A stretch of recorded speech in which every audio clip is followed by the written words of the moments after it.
Hi guys, Jonathon Zuzga, ZUMA Concepts. Hey, I'm doing a real fast video here for you on how to change your Ravin string and cables. There's a couple of things that are important. Mostly you got to have the vise. You got to tighten her down until everything's loose so that you can get it off. Pay real close attention to how it comes off, and make sure you're putting it back on the same way. And usually in these cases it helps take some pictures.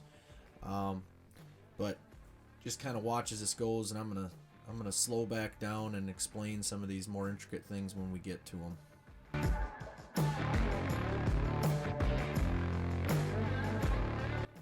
You'll notice here I'm moving the cam back and forth, and I'm paying real careful attention to the orientation of the cam. You want to make sure you get everything exactly where it was when you left it, when you pulled it off, when you're stretching all this stuff back on. And you'll see towards the end here, I actually had to tighten the vise back up after I got all the old stuff off, because all the new stuff was much tighter.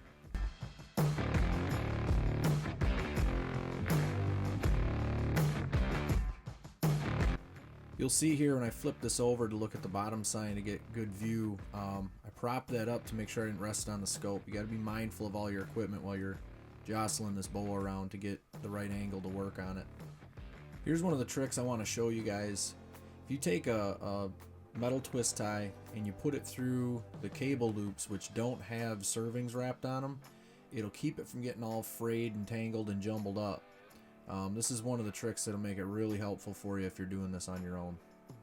See, it gives you the ability to feed it through that small space, and you're not fighting with those servings tangling up. And then when you get them to the other side, they're all in order. You can open that back up and get it around and hooked on the loop it belongs on without having a big mess.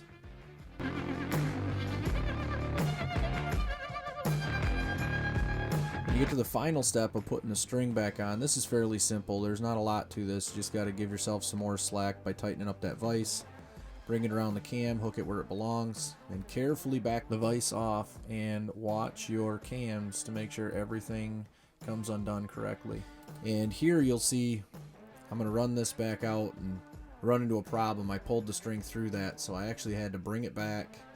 And what I'm going to do here is engage an arrow, take the safety off, and pull the trigger to get the latch to disengage because of the safety mechanism inside of there. And then after I complete that, I'm able to pull it back down, and I'm going to latch it on this string, and you'll see I'm going to do it in real time. I crank it back real nice and slow, and I watch the cams move. I make sure nothing's binding, make sure everything's tracking properly, and I'm holding the latch grab on the back to keep it silent so I can hear if the limbs are creaking, if the wheels are pulling. I'm really paying close attention here to make sure everything's doing what it's supposed to, so that I don't have a major malfunction.